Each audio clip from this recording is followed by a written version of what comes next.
Hello बच्चों, welcome to my channel. आज हम लोग क्लास 9th एक्सरसाइज 1.2 को डिस्कस करने वाले हैं। तो फर्स्ट क्वेश्चन हमारा ये है, every irrational number is a real number. तो बच्चों, इस क्वेश्चन को समझने के लिए हमें सबसे पहले ये समझना होगा कि रियल नंबर और इर्रेशनल नंबर होते क्या हैं। तो मैं थोड़ा इसको आपको एक्सप्लेन करके बता रही हूँ। रियल नंबर में दुनिया के सारे नंबर आते हैं, जो भी नंबर है वो रियल नंबर में आते हैं। रियल में रैशनल भी आते हैं,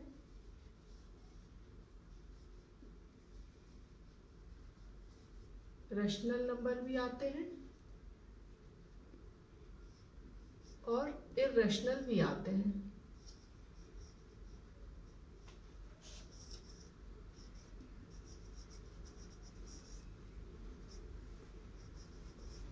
तो इस तरह हम देख रहे हैं कि रियल नंबर में रैशनल नंबर और इर्रेशनल नंबर दोनों आते हैं। बच्चों, तो आप जानते हैं कि रैशनल नंबर जो होते हैं वो P/Q के फॉर्म में होते हैं। Q is not equal to 0। Rational में आपके इंटीजर भी हो सकते हैं,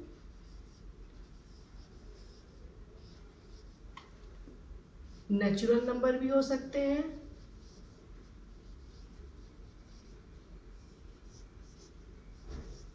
होल नंबर भी हो सकते हैं। इंटीजर, पॉजिटिव, नेगेटिव, जीरो, सारे कुछ इंटीजर्स में आते हैं। Natural number starting from 1, whole number starting from 0। तो रियल नंबर में रैशनल भी आते हैं, इर्रेशनल भी आते हैं। और इस क्वेश्चन में पूछा गया है कि every irrational number is a real number. Students, आप देख रहे हैं इर्रेशनल नंबर जो है वो रियल नंबर में आ रहा है। क्वेश्चन में पूछा गया है every irrational number is a real number. तो आप खुद देख रहे हैं कि इर्रेशनल नंबर रियल नंबर में आ रहा है, तो हम बोल सकते हैं कि every irrational number is a real number. ये इसका आंसर आपका ट्रू होगा। बच्चों, सेकंड क्वेश्चन में ये है कि every point of number line is of the form of √m where m is a natural number. तो हम कोई नंबर लाइन लेते हैं जो कि क्वेश्चन में पूछा गया है। ये नंबर लाइन है, यहाँ 0, इधर पॉजिटिव नंबर होता है 1 2, इस तरह आप बढ़ सकते हैं, और इधर नेगेटिव होता है।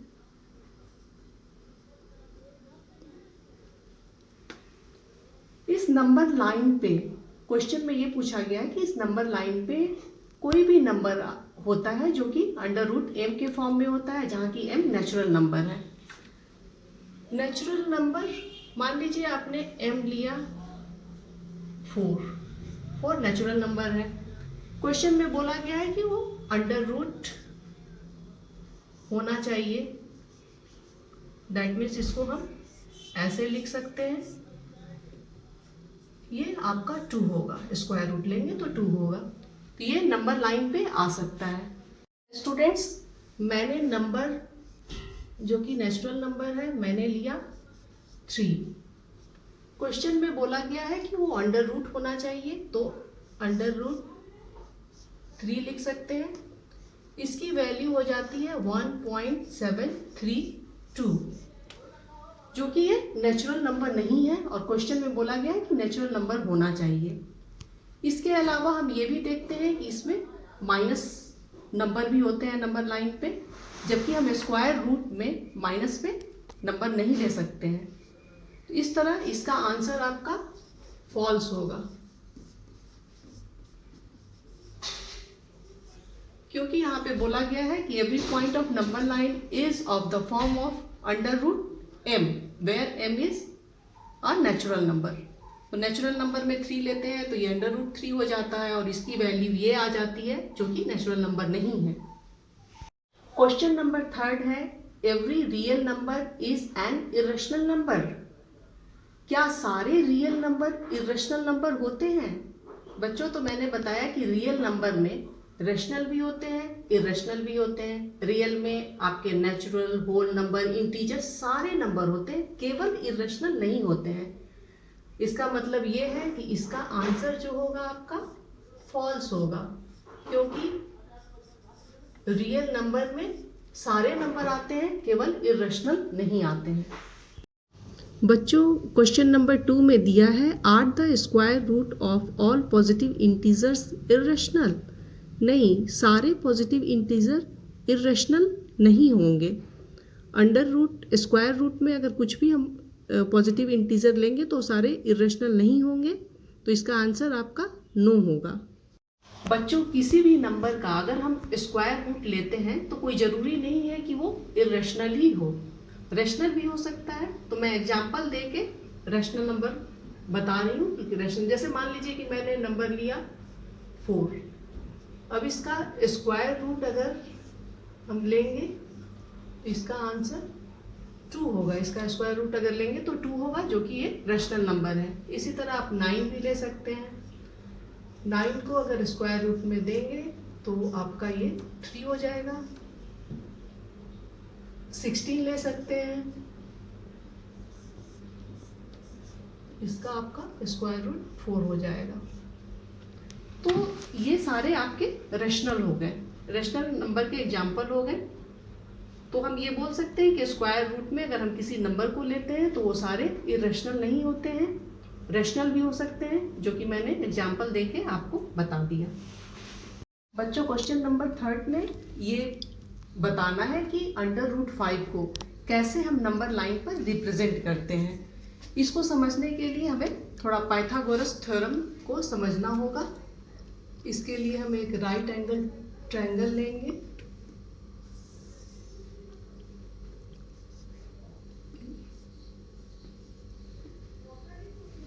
ये राइट एंगल ट्रायंगल है, इसको हम हाइट बोलते हैं।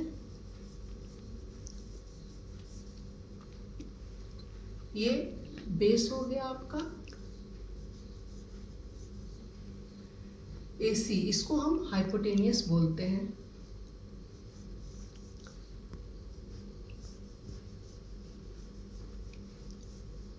ये हाइपोटेनियस है।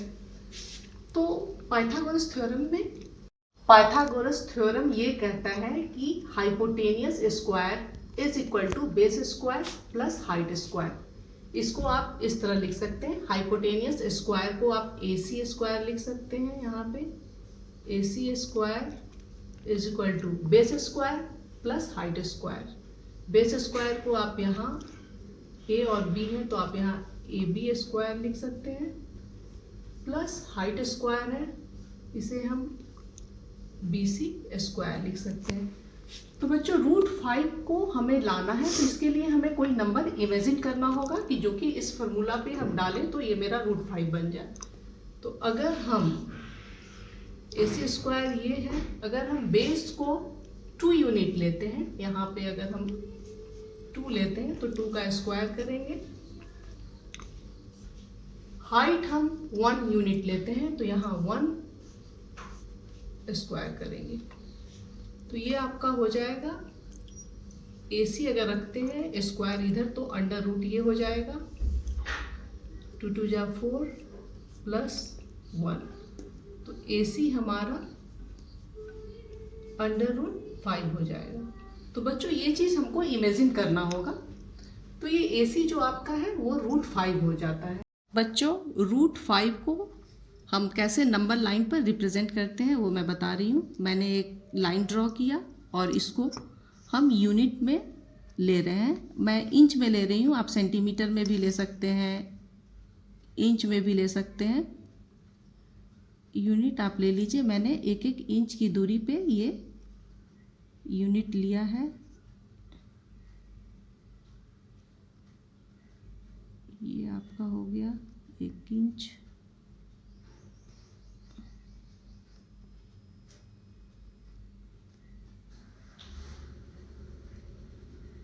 इस तरह करके आप डॉट ले लीजिए 1-1 इंच का, और 0 हो गया, 1 2 3 आप ये ले सकते हैं। √5 को हमें नंबर लाइन पे रिप्रेजेंट करना है, तो बेस में हम 2 यूनिट लेंगे। तो ये मैंने 2 यूनिट ले लिया यहाँ पे। अब यहाँ हमें परपेंडिकुलर डालना है, ड्रॉ करना है। आप यहाँ इसको ए लीजिए और ये बी ले लीजिए। यहाँ से यहाँ तक की दूरी जो हो गई वो ए बी हम बोलेंगे। यहाँ हमें 90 डिग्री का एंगल बनाना है। आपके एनसीईआरटी बुक में भी कंपास का वैसा यूज नहीं है, वैसे मैं आपको अगले वीडियो में कंपास से भी बनाना बताऊंगी। यहाँ आप 90 डिग्री एंगल को ड्रॉ कर लीजिए।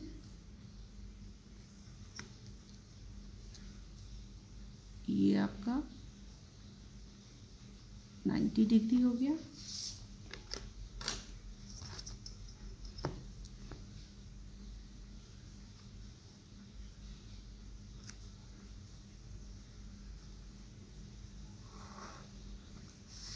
बच्चों मैंने यहाँ 2 यूनिट लिया है, ये 0 से 1 और 1 से 2 यूनिट, तो यहाँ आप 2 यूनिट लिख दीजिए।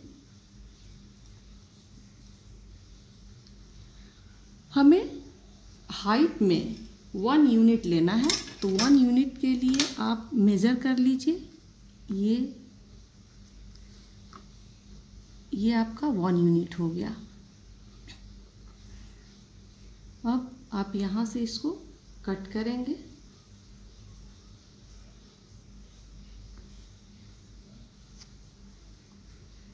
यहाँ आप 1 यूनिट लिख दीजिए।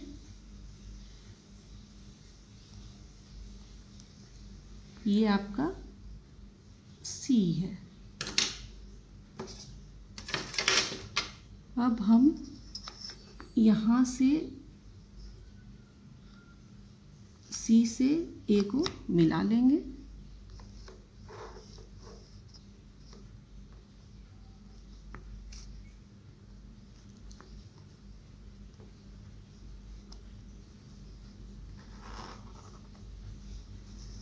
यहाँ से यहाँ तक मैंने मिला लिया। बच्चों अब ये आपका √5 हो गया। हमें √5 को नंबर लाइन पे दिखाना है, तो ये यहाँ से यहाँ तक की जो दूरी है, इससे हम एक आर्क लेंगे। तो आप यहाँ से यहाँ तक मेज़र कीजिए और मेज़र करने के बाद आप इसको मिलाइए। थोड़ा मैं इसको डार्क कर दे रही हूँ ताकि विजिबल हो।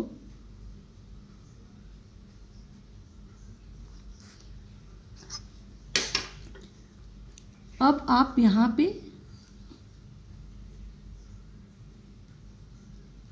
ये जो दूरी है, ये A से P तक की जो डिस्टेंस है वो आपके नंबर लाइन पे आ गए, जो कि √5 है। और ये √5 को मैंने यहाँ से आपको दिखाया। तो यहाँ जो है, ये जो आपका डिस्टेंस है और ये जो डिस्टेंस है आपका, ये आपका √5 हो गया। तो बच्चों यहाँ हम देख रहे हैं कि AC जो है, AC is equal to AP, AP is equal to √5 के वो बराबर है। इस तरह आप √5 को नंबर लाइन पर रिप्रेजेंट कर सकते हैं। और ये आपका 2 यूनिट है और 1 यूनिट है। यूनिट में आप इंच भी ले सकते हैं, सेंटीमीटर भी ले सकते हैं। आप इस तरह अगले वीडियो में मैं आपको कंपास से बनाना बताऊंगी। तो इस वीडियो को देखने के लिए मेरे इस वीडियो को लाइक करें, शेयर करें और मेरे इस चैनल को सब्सक्राइब करें। Thank you.